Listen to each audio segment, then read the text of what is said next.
नलिनास्यं मन्दहासं कनकरुचिरगूलं चारुबर्हावकीलं कर्णकिनिखिलसारं विभूषितकरान्नवनीरदाभात् पीताम्बरादरनलिन्दकलाधरोत्सात् पूर्णेन्दुसुन्दरमुखादरविन्दनेत्रात् कृष्णात् परं किमपि तत्त्वमहं न जाने। तत्व एक ही है कि हमारे मन का दासत्व हमें छोड़ना पड़ेगा। भक्तों की भाषा में मन दे देना पड़ेगा भगवान को, और भगवान यही चाहते हैं, मय्यर्पित मनोबुद्धि है। और चीजों का समर्पण सहज है, मन का समर्पण कठिन। और जब तक मन का समर्पण नहीं होता तब तक कोई समर्पण भी पूरा नहीं होता। कठिन होने पर भी मन का समर्पण बड़ा सहज है, और वो दृष्टि है भगवत प्रेम की। जहाँ प्रेम का प्रादुर्भाव हो गया वहाँ मन अपने पास रहता नहीं। मैंने मन को देना तो बड़ा कठिन है, कठिन तो मन का निग्रह भी है, मन को रोकना बड़ा कठिन। अर्जुन शरीफ महापुरुष में जिनका मन इतना अपने वश में था कि जिन्होंने एकांत में उर्वशी को माँ कहकर लौटा दिया और साथ कह लिया, मामूली बात नहीं। वे अर्जुन भगवान से कहते हैं, महाराज वायुर्वशी दुष्करम, मन का रोकना हवा को रोकने के समान कठिन है, और भगवान स्वीकार करते हैं इस चीज को। अर्जुन की उक्ति का भगवान खंडन नहीं करते। भगवान का संशय महाबाहो मनोर दुर्निग्रहम चलम। निस्संदेह अर्जुन तुम्हारा कहना सत्य है, मन दुर्निग्रह है और मन बड़ा चंचल है। ये सहज में वश में नहीं होता और सहज में टिकता नहीं, परंतु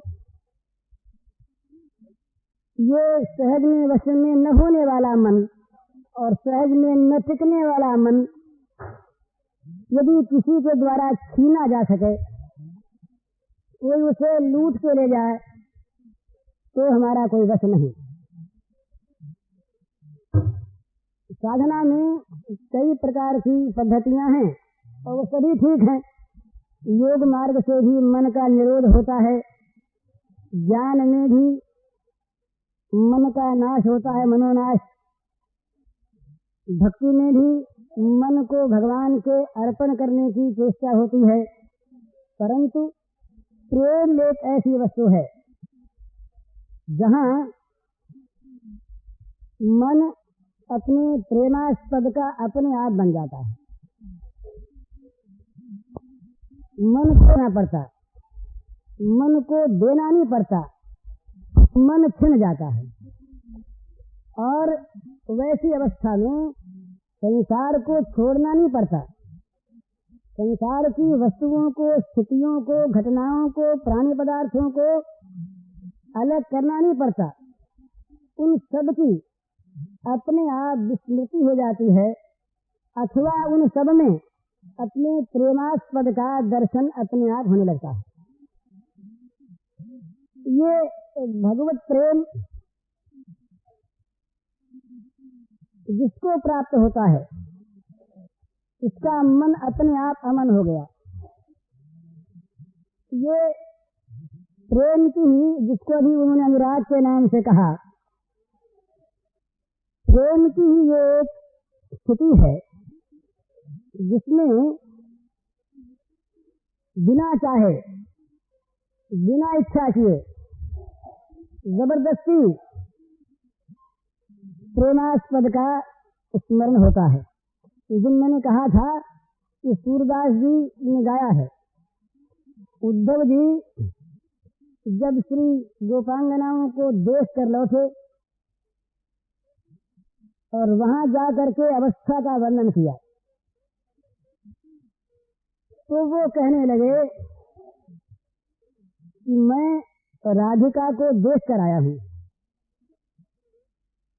उसकी ऐसी दुर्दशा है कि उसके अंगुली की अंगूठी उसके बाहों में आने लगी है, कितनी क्षीणकाय वो हो गई है। तो क्षीणकाय क्यों हो गई? श्री कृष्ण के वियोग में उद्धव ने श्री कृष्ण को उलाहना दिया, कहा तुम बड़े निष्ठुर हो, इतने तुम दयालु बनते हो तो तुम्हारी ये कठोरता, उनकी ये दशा, और तुम इसका कोई ध्यान नहीं करते। उद्धव से भगवान बोले कि तुमको मैंने भेजा था उनको सिखाने और तुम आकर मुझे सिखाने लगे। तो स्थिति ये थी। तो वहां एक दिन एक सखी ने कहा राधिका से कि भाई तुम क्यों उसे याद करती हो? इतना निष्ठुर है, जो इतना, ये प्रेम की भाषा में ये गालियां नहीं होती, जितना निष्ठुर है, जितना छलिया है, जितना धूर्त है, जो इतना धोखेबाज है, इसको तुम याद क्यों करती हो? तो श्री राधिका जी ने कहा कि मैं उसे जानकर याद करती हूँ क्या? मैं नहीं चाहती उसे याद करना, मैं जानबूझकर तो उसे भूल जाना चाहती हूँ, पर मेरा मन बन गया है उसके आकार का। मेरे मन में मेरे मन का आकार नहीं रहा। मेरा मन उसने इस प्रकार से अपने अधीन कर लिया है कि मेरे मन में निरंतर वही रहता है मन के रूप में। तो उसकी विस्मृति कैसे हो? उसकी जो अविस्मृति है, जो उसकी स्मृति है, ये मेरे जीवन का जीवन बन गया। पर स्मृति के साथ जो वियोग की स्मृति है, ये मुझे रुलाया करती है और ये मेरे तन को क्षीण किया करती है। तो ये प्रेम की इस प्रकार की दशा है, जिस दशा में अपने आप स्मरण करना नहीं पड़ता और जगत का सारा स्मरण छूट जाता है। नाम ताहरू दिवस निशि ध्यान तुम्हार कपाठ, लोचन निज पद यंत्र का प्राण जाहि कही बाट।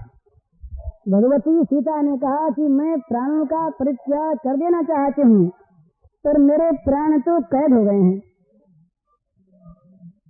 अपने आप प्रियतम का नाम मेरी जिह्वा पर रहता है, ये पहरा लग गया, और चित्त में निरंतर उनकी छवि बनी रहती है, ये किवाड़ बंद हो गए। दृष्टि केवल चरणों में लगी रहती है, नीचे के ऊपर उठती नहीं, ये ताला लग गया। अब प्राण निकले कहाँ से? ये प्रेमियों की स्थिति होती है, जिनको भगवत प्रेम जरा भी प्राप्त होता है, उनको मन की चिंता नहीं करनी पड़ती।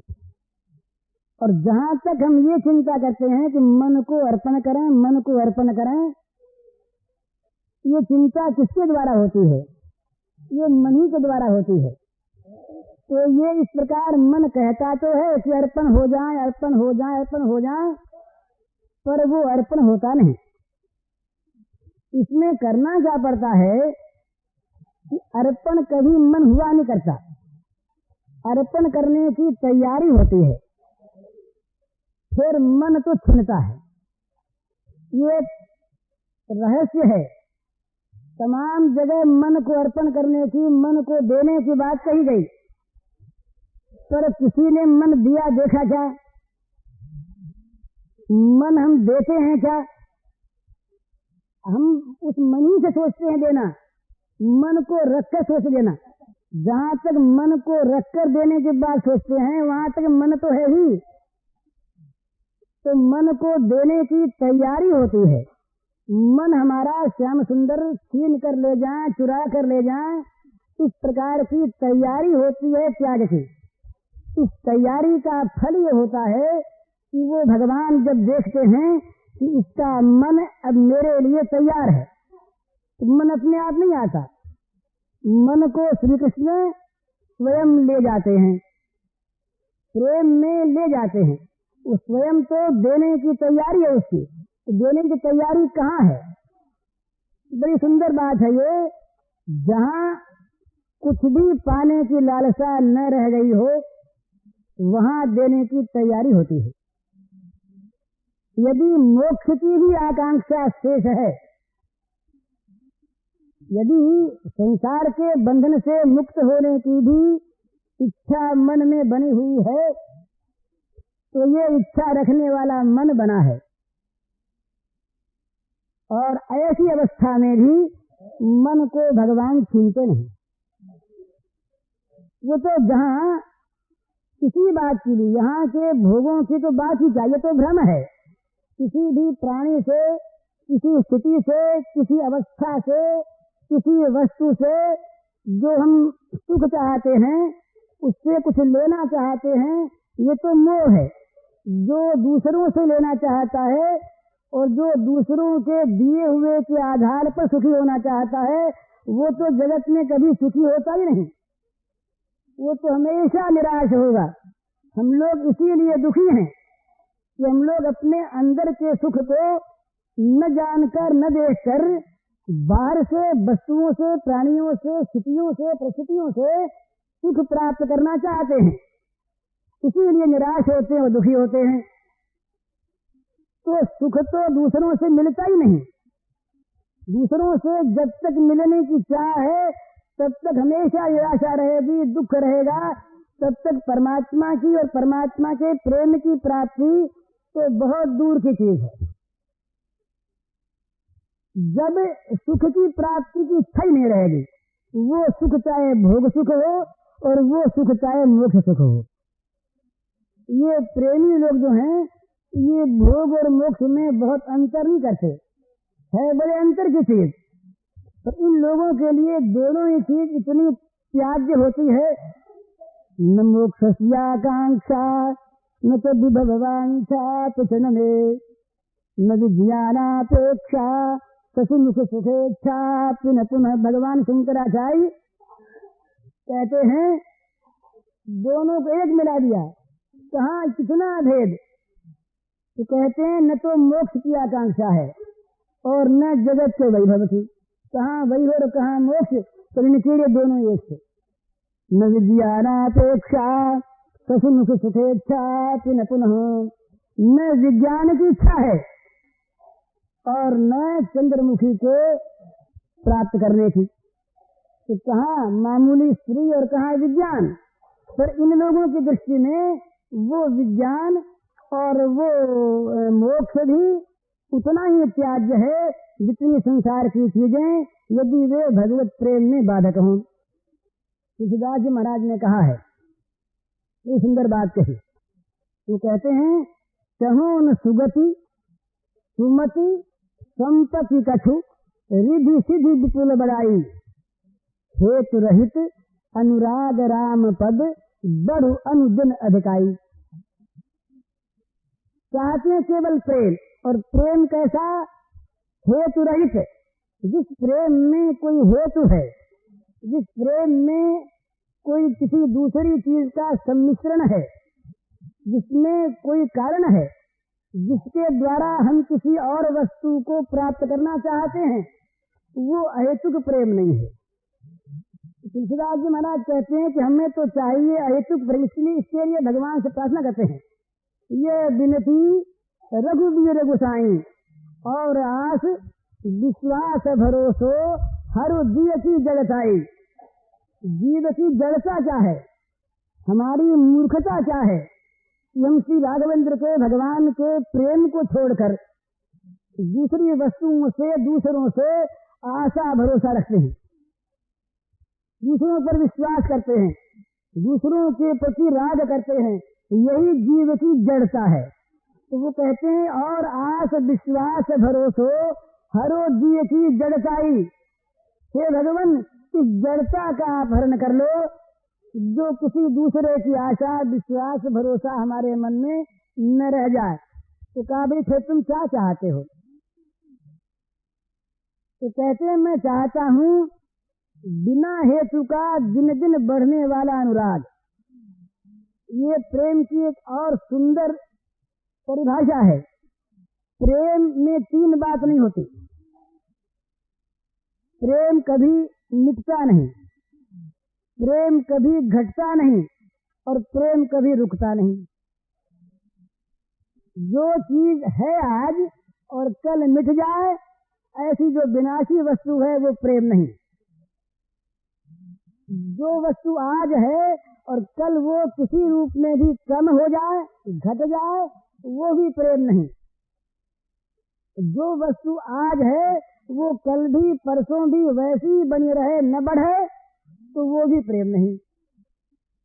हेतु रहित अनुराग राम पद बढ़ अनुदिन अधिकाई। दिनों दिन अधिक से अधिक बढ़ने वाला प्रेम चाहिए। और इस प्रेम में यदि बाधक हो तो चहो न सुगति।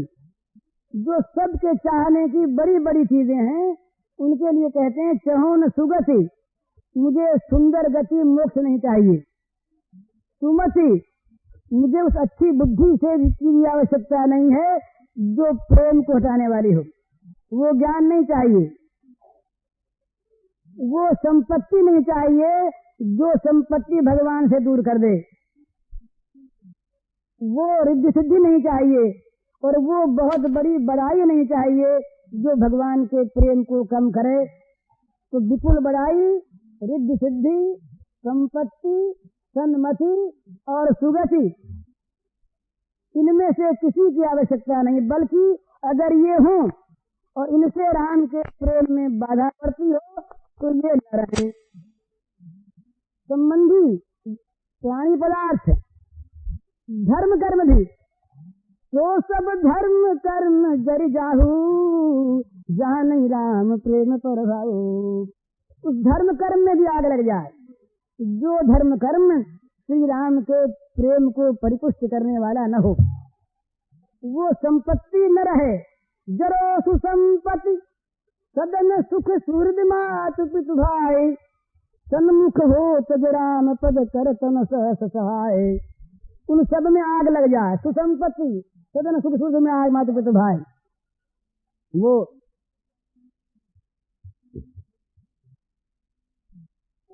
कुंती माता ने भगवान से वरदान मांगा। कुंती माता भगवान की रही भुआ। तो एक दिन भुआ जी से बोले आप कि भुआ जी कुछ चाहिए, भतीजा है, कुछ दे दे, मांग लें कुछ। तो ये इसने बड़ी विचित्र वस्तु मांगी। जिपदस्संतु नश्य शिवत् यत्र यत्र जगद गुरो भवतो दर्शनम यत्स्यात् पुनर्भव दर्शनम। क्या महाराज, मुझको तो आप, हम लोगों को तो आप पद पद पर विपत्ति दिया करें। अब ये सर्व सुखमय सच्चिदानंद घन भगवान से मांगती क्या है? सदा, एक दिन नहीं, शाश्वत। विपद संत में शाश्वत। हम लोगों पर तो सदा विपत्ति आती रहे, जहाँ तहाँ। बोले भाई विपत्ति क्यों से आती हो? भवतो दर्शनम यत्स्यात्, इस विपत्ति में आपके दर्शन होते हैं। तो जो विपत्ति भगवान को मिला दे, जो विपत्ति भगवान की ओर जीवन को लगा दे, वो विपत्ति किस संपत्ति से कम है? सबसे बड़ी संपत्ति वही है जो भगवान के साथ हमारा संयोग करा दे। और एक बात विशेष ध्यान देने की है, जिनको संसार की सुख सुविधा, संसार का मान सम्मान, संसार की वस्तुएं अधिक सुविधा से प्राप्त हैं, ये कहना नहीं चाहिए, पर है यही बात, उनके मार्ग में बड़ी बाधा है। जिसका घर में बड़ा सम्मान है, उसको घर में बड़ी आसक्ति है। इसलिए भगवान ने ये दवा बताई है कि उस घर के सम्मान को भी मैं हरा करता हूँ।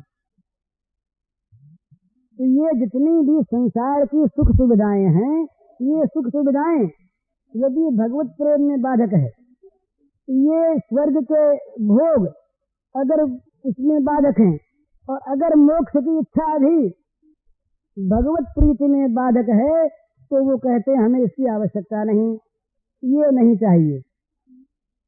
तो जब तक ये इच्छा वर्तमान है, तब तक न मन का दान होता है और न मन को भगवान छीनते हैं। तो जब तक मन है तब तक इच्छा है ही। संकल्प विकल्पात्मक जो वृत्ति है उसी का नाम मन है। इस 4 तरह की वृत्ति हमारे अंदर होती हैं, जिनको हम अंतःकरण कहते हैं। मन, चित्त, बुद्धि और अहंकार। जो वृत्ति संकल्प विकल्प करती है, इच्छा अभिलाषा करती है, उस वृत्ति का नाम मन है।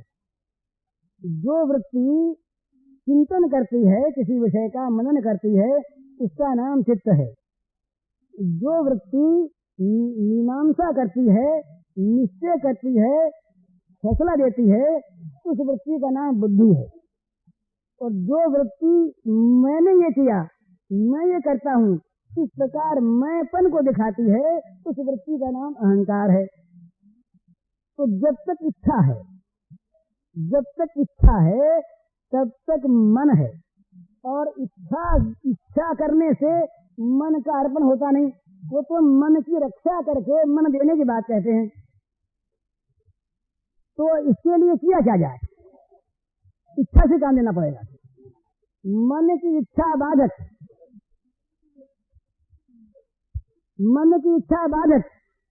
किंतु इच्छा ही साधक होगी। तो इच्छा क्या करें? यहाँ एक बहुत ये बड़ा सुंदर विषय है ये समझने का साधक के लिए। मन की इच्छा बाधक है, किंतु अगर वही मन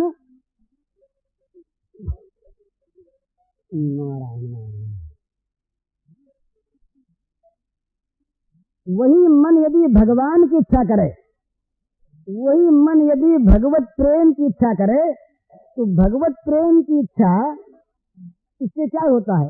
भगवान निरीह हैं, भगवान में इच्छा नहीं है।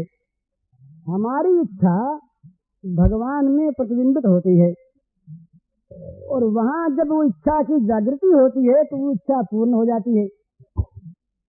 तो हम जब भगवत प्रेम की या भगवान की इच्छा करते हैं, उस समय हमारा मन तो है, क्योंकि मन के बिना इच्छा सिद्ध नहीं होती, परंतु ये मन को उन्हें सौंप देने की तैयारी है। हम जब भगवान की या भगवत प्रेम की इच्छा करते हैं, तो उसका परिणाम ये होता है कि वो इच्छा भगवान में जागृत होती है, और भगवान सत्य संकल्प हैं, अतएव उनका संकल्प तुरंत पूर्ण होता है, भगवान मिल जाते हैं। ये एक और बड़े रहस्य की बात है। ये सच्ची बात है कि धन का मिलना, पुत्र का मिलना, राज्य का मिलना, पद का मिलना जितना कठिन है, उतना कठिन भगवान का मिलना नहीं है। नौकरी मिलना कठिन है, भगवान का मिलना उससे सहज है। क्यों सहज है?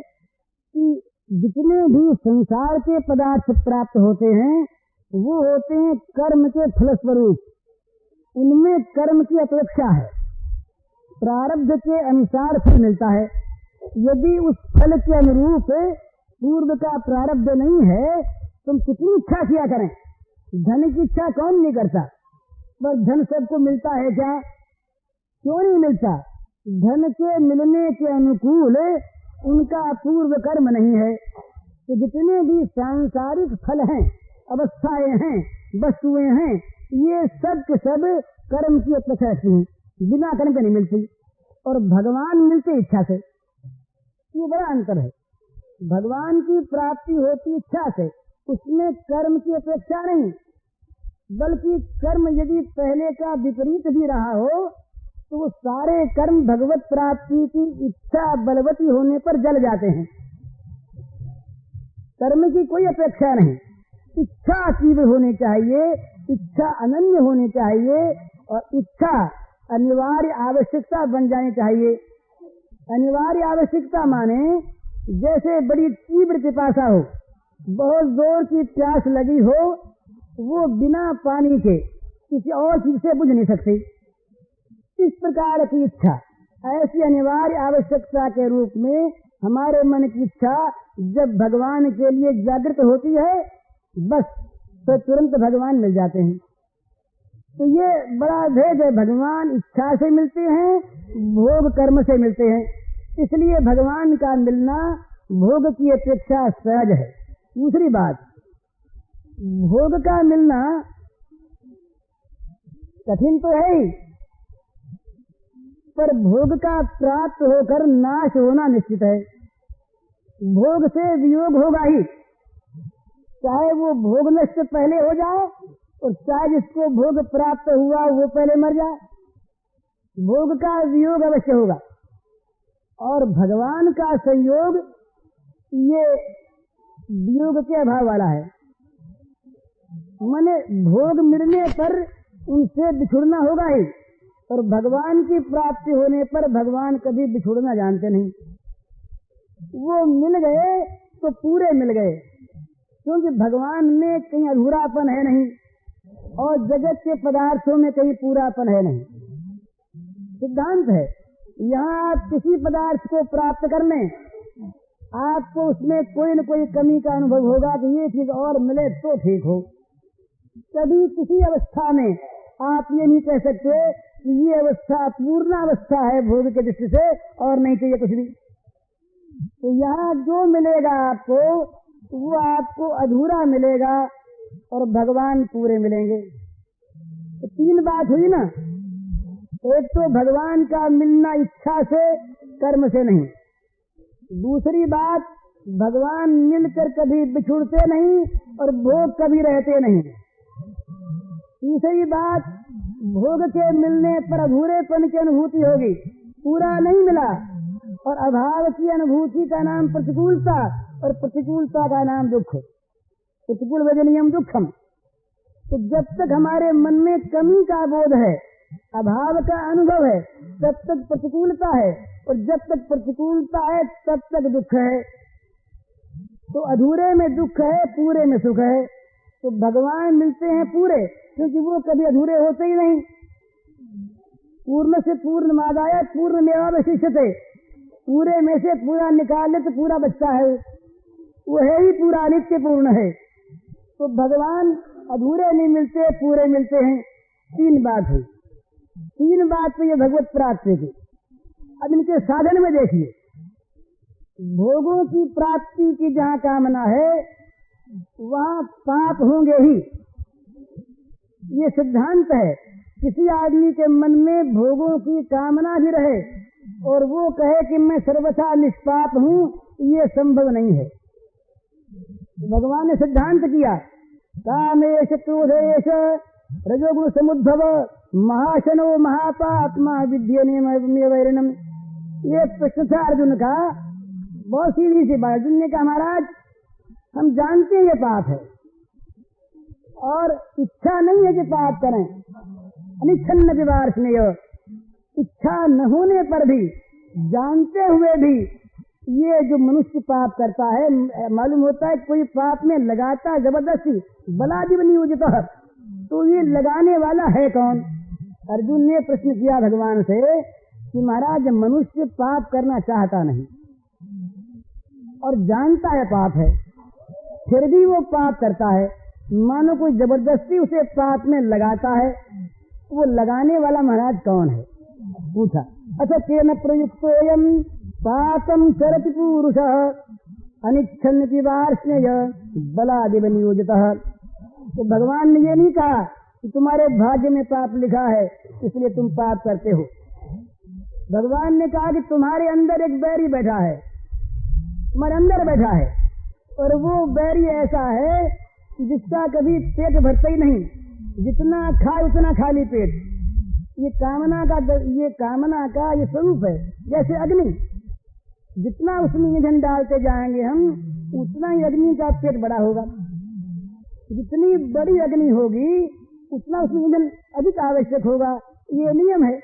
इसी प्रकार से कामना, अब प्रभु पद अनुराग जाग जड़ त्याग दुराशा जीते, बुझे न काम रजनी तुलसी कहूँ विषय भोग बहु भीते।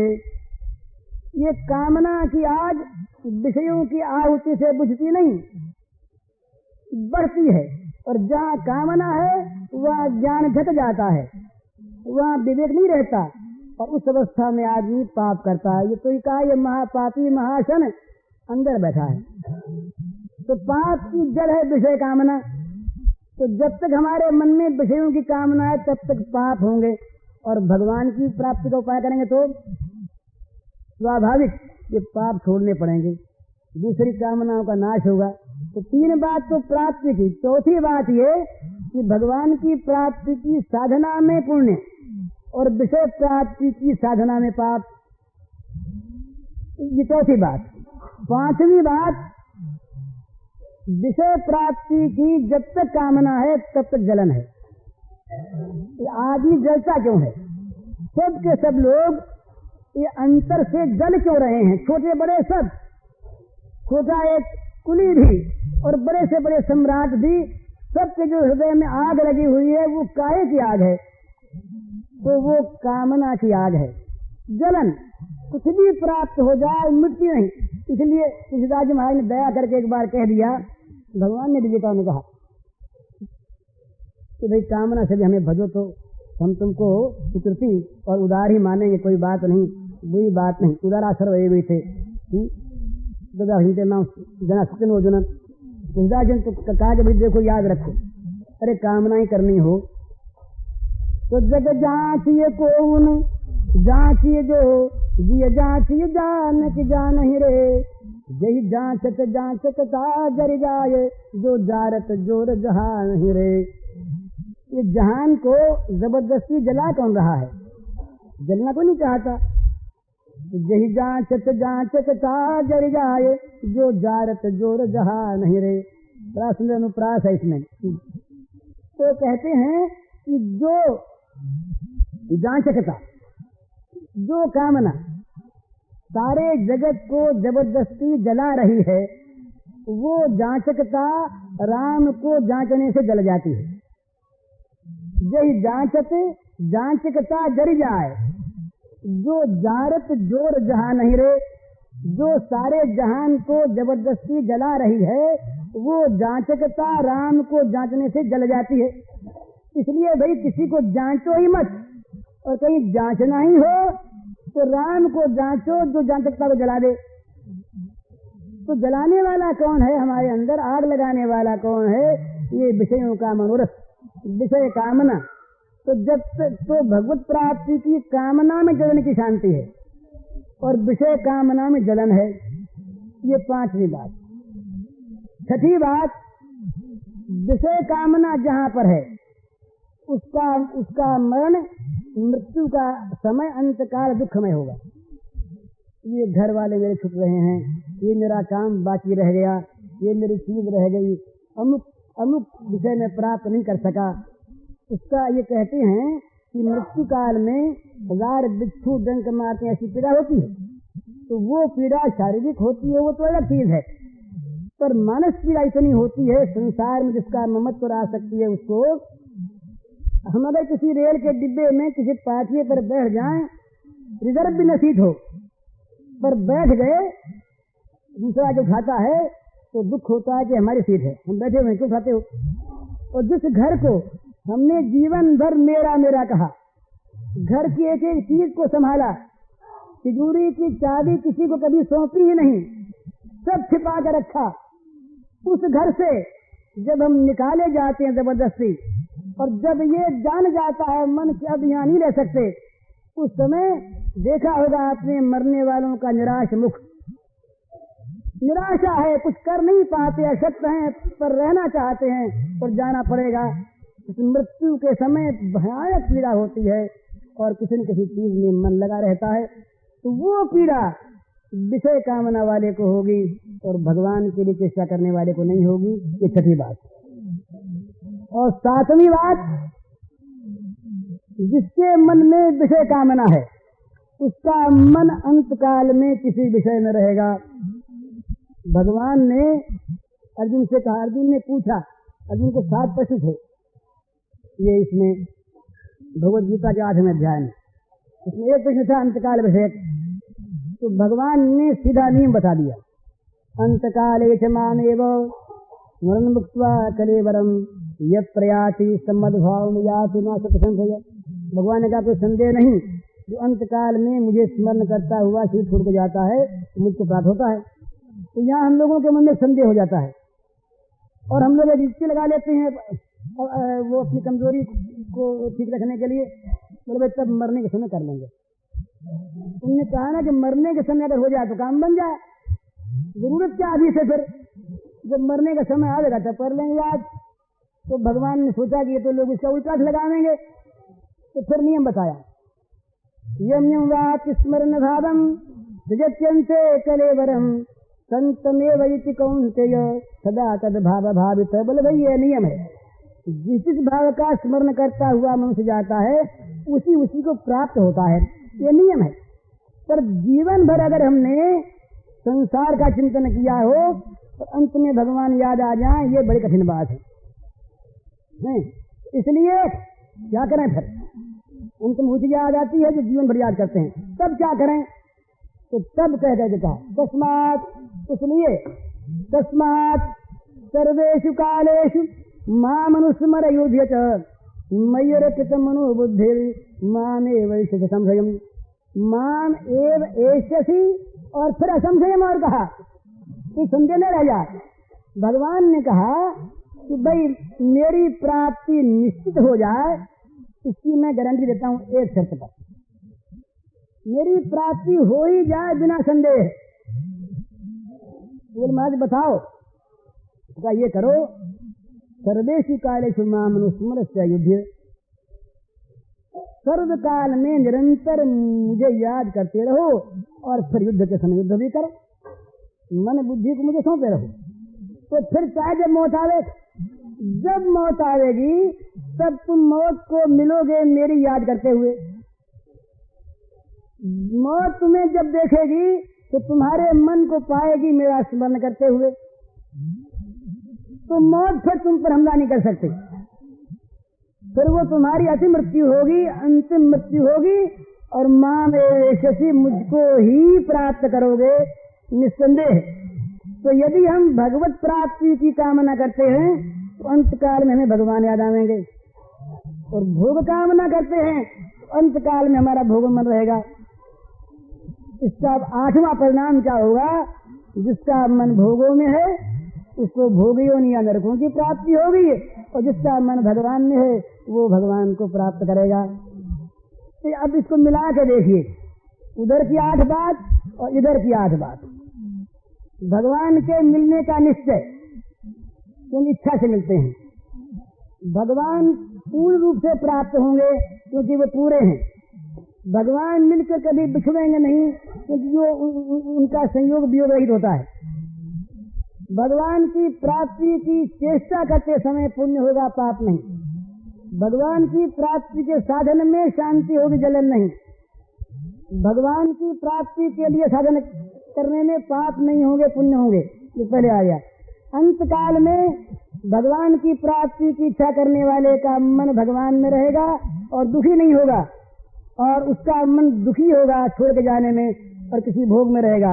और 8वीं बात, भगवान की प्राप्ति जो है ये उसका अंतिम फल होगा और उसको नरकों की या भोग योनि की प्राप्ति होगी। अब सोचिए दोनों में सहज कौन है? ये सबके लिए है, मानव मात्र के लिए इसमें किसी प्रकार का भेद नहीं, जो चाहे सो पावे। तो ये जो भगवान को प्राप्त करने की इच्छा है, ये इच्छा जब हमारे मन में जागृत होती है तो मन तो रहता है, पर उस इच्छा में अगर प्रेम है तब तो भगवान उस मन को छीन ले जाते हैं। प्रेम का स्वरूप यही है, मन का प्रेमास्पद के अधिकार में चला जाना। ज्ञान का स्वरूप है मन की सत्ता का मिट जाना, और प्रेम का स्वरूप है मन का प्रेमास्पद के पास चले जाना। तो हम ज्ञान प्राप्ति के लिए, मोक्ष के लिए इच्छा करेंगे मन के नाश की, तब तो ये मन का नाश होगा। और अगर प्रेम प्राप्ति के लिए इच्छा करेंगे मन से, तो क्या होगा कि भगवान उस चीज को ले जाएंगे जो भगवान की है। कबीर ने निर्गुणवादी थे, तो उन्होंने गाया कि अब मेरा गवना हो रहा है। आई गवनवा की साड़ी, कहा कि मेरे इस गवने की साड़ी आ गई और मुझको अब ले जाते हैं वहां पर पति के घर में ले जाते हैं। मैं पति के यहाँ जाऊंगी और वहां रहूंगी। तो जहाँ प्रेम है वहाँ साड़ी वहां से आती है, बुलावा वहां से आता है। ये अंतर है। प्रेम में भगवान आते हैं। क्यों आते हैं? ज्ञान में तो वो नित्य नित्य परमात्मा सर्वत्र विद्यमान है, अखंड सनातन रूप से, उनकी वहीं उपलब्धि हो जाती है। और प्रेम में है सर्वत्र, पर प्रेम में वो रसाद्वैत में प्रेम का द्वैत है। तो वहाँ भगवान आते हैं उस प्रेमी से मिलने के लिए। प्रेम का जो रसास्वादन है, इसकी प्यास निरंतर भगवान को रहती है। वो ज्ञान में भगवान नित्य तृप्त है और प्रेम में भगवान नित्य रसग्राही है। उनको रसग्रहण करने की, प्रेमियों का जो रस है, प्रेम भाव का जो रस है, उस रस को प्राप्त करने की, उस रस का आस्वादन करने की और उसे कराने की, ये उस प्रेम की स्थिति में भगवान की स्वरूप स्थिति होती है। तो वहां पर भगवान उस प्रेमी के मन पर अपना अधिकार करने के लिए, जो अधिकार कराना चाहता है, भाई दूल्हा आता है बारात लेकर, जहां विवाह की तैयारी है और जहां पूरी प्रस्तुति है। ये आजकल लोग बेटी वाले जाने लगे, तो नियम यही था हमेशा का कि बेटी वाले के घर बारात आती है और विवाह कर ले जाते हैं। तो यहाँ प्रेम संबंध है ना। इसी प्रकार से प्रेमी के मन को लेने के लिए भगवान आते हैं और देखते हैं कि तैयारी है। जरा सी भी अगर दूसरी चीज बीच में देखते हैं, कोई व्यवधान पाते हैं, कोई अन्य हेतु पाते हैं, किसी दूसरी इच्छा का कलंक पाते हैं, दूसरी इच्छा का कलंक है। भगवत प्रेम में मोक्ष की इच्छा भी कलंक है। ये ब्रज के भक्तों ने गाया है कि मुक्ति हूँ नौन सी खारी लागे। श्रीमद् भागवत में कहा, सालोक साक्षिसामीप्य सारूप्यकत्वमच्युत दीयमानम न गृह्णन्ति विना मत्सेवनम जनाः। जो मेरे जन हैं, जन का वहां पर जो मुझको जानते हैं, जो मेरे तत्व के ज्ञानी, उनका नाम ही लिया, वो तो मोक्ष को पाते ही हैं। मोक्ष का तिरस्कार कौन करते हैं?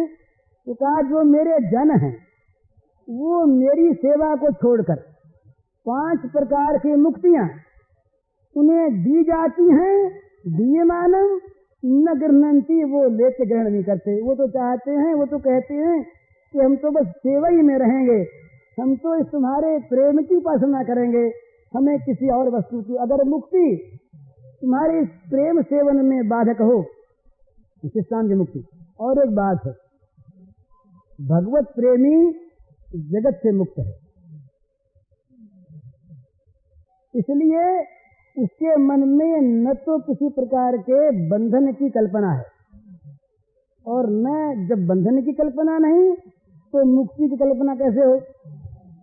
मुक्ति की आकांक्षा बंधन की कल्पना को सिद्ध करती है। बंधन न हो तो मुक्ति कैसी? और मुक्ति की इच्छा है तो बंधन है। पर ये जो प्रेम बंधन में बंधे हुए जो लोग हैं, भगवत प्रेम बंधन में, ये सारे जगत बंधन को तो काट चुकते हैं। जगत बंधन को काटे बिना भगवत प्रेम बंधन होता नहीं। जहां तक जगत का कोई भी बंधन किसी रूप में भी हमारे अंदर वर्तमान है, तब तक भगवत प्रेम नहीं हुआ। तो भगवत प्रेम के लिए जगत बंधन का सर्वथा और सर्वथा टूट जाना ये अनिवार्य आवश्यक है। तो इसलिए वो भक्त कहते हैं, अब तो बंध मोक्ष की इच्छा व्याकुल कभी न करती है, मुखड़ा ही नित नव बंधन है, मुक्ति चरण से झरती है। अब तो बंध मोक्ष की इच्छा व्याकुल कभी न करती है। मुखड़ा ही नित नव बंधन है, मुक्ति चरण से झरती है। बड़ी बढ़िया बात है। बंधन से मुक्त होने की इच्छा अब व्याकुल नहीं करती, क्योंकि बंधन रहा ही नहीं। तो फिर बंधन क्या रह गया? कोई बंधन है? बोले एक बंधन है।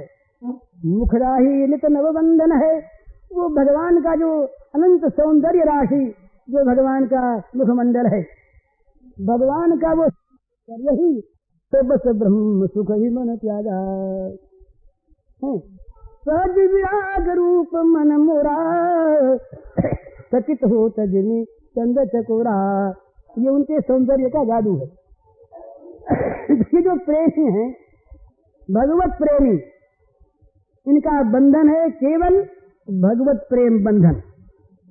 और मुक्ति की ये परवारी मुक्ति चरण से झरती है। ये मुक्ति तो पीछे पीछे घुमा करती है, ले लो हमें, लेते नहीं।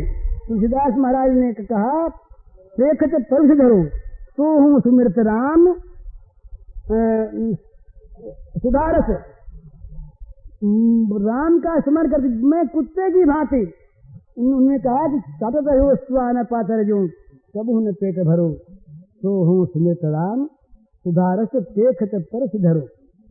मैं कुत्ते की भांति जन्म जन्म में जूठी पत्ते चाटता रहा, कभी मेरा पेट नहीं भरा। और राम का स्मरण करने पर वही मैं क्या देखता हूँ कि मुक्ति का परोसा मेरे सामने रखा है और मैं उसकी ओर ताकता नहीं। ये क्या बात है? मुक्ति चाहती है कि किसी प्रेमी के अर्पित हो जाऊं मैं, कि कोई प्रेमी अगर मुझे ग्रहण कर ले तो मैं सार्थक हो जाऊं। ये बड़ी सुंदर ये भावना हम इसको कहते हैं, और प्रेम भाव ही होता है। परंतु इस प्रकार की स्थिति संसार में हुई है, होती है। श्री गोपांगना इसका प्रमाण ऐसा बद्ध गोपिका नाम नारद जी का सूत्र है। और नारद जी भी मुक्त नहीं हुए, अब तक हैं, बितरते हैं नारद जी। वो नारद जी ने सूत्र लिखे, सूत्रों में जो साधना बताई प्रेम की, उसके बाद फल बताया। उन्होंने ये नहीं कहा कि मोक्ष होता है, और ये नहीं कहा ज्ञान की प्राप्ति होती है, उन्होंने ये नहीं कहा भगवान मिलते हैं। तो प्रेष्ठम लभते शब्द ही तो है, उसको प्रियतम मिलते हैं। भगवान नहीं कहा तो प्रेष्ठम लभते, उसको प्यारा मिलता है। ये जो भगवान में प्रियतम भाव है, भगवान हमारे प्रियतम हैं, प्रियतम, और कोई संबंध नहीं उनके साथ, वो हमारे प्रियतम हैं। ये भाव इतना अनोखा है कि ये भाव भगवान को खींच लाता है, और इस भाव में मन को भगवान छीन ले जाते हैं अपनी वस्तु मानकर। तो मन के द्वारा, मन का भगवान के द्वारा छीना जाना, मन का भगवान के द्वारा लूट लिया जाना, ये प्रेमियों की आकांक्षा होती है। जो प्रेम के साधक होते हैं वो और कुछ नहीं चाहते। वो नहीं चाहते कि हमारा कोई संसार में कोई लाभ हो, या परलोक में लाभ हो, या हमें कोई और वस्तु ज्ञान विज्ञान मुक्ति मिल जाए। वो यही चाहते हैं कि हमारे प्राण प्रियतम ये हमारे मन को ले जाएं। वो मन को लिए बैठे रहते हैं लुटाने के लिए। मन धन को सब लोग मन की रक्षा करते हैं। संसार में सभी लोग मन को बचाना चाहते हैं, पर ये जो प्रेमी हैं ये मन को लुटाना चाहते हैं। मन को लुटाना सब गया उसके साथ। जो कुछ जगत है ना, इसका आधार मन है। मन गया तो जगत का सारा सुख गया। मन गया तो जगत में हमारा कुछ रहा नहीं। राग द्वेष होता है मन में, ममत्व होता है मन में, अहंकार होता है मन में। ये सब चीजें रहती हैं मन के घर में, और मन के घर में बसा दिया उनको। जाहि न चाहिए कबहु कछु तुम सन सहज स्नेह, बसहु निरंतरता सूर सोराउर निज गेह। वो भगवान का अपना घर, तो वो जब भगवान का अपना घर बन जाता है मन, तो फिर रह क्या गया। ये यहाँ तो ये कहा है, भुक्ति मुक्ति स्त्रिया यावत पिशाची हृदय वर्तते। जहाँ तक भोग और मोक्ष की पिशाचनी इच्छा हृदय में वर्तमान है, वहां तक प्रेम का अंकुर नहीं पैदा होता। तो प्रेमांकुर की उत्पत्ति के लिए तो चाहिए बस भोग मोक्ष की इच्छा हमारे मन से निकल जाए और केवल प्रेम की इच्छा पैदा हो, जिससे प्रेमास्पद भगवान आकर के हमारे मन को छीन सके। फिर उसका महात्म देखिए। पूज्य श्री भाई जी के इस प्रवचन का शीर्षक है, मन को वश में करने के लिए मन को भगवान में लगाएं, और इसका कैसेट संख्या है 206।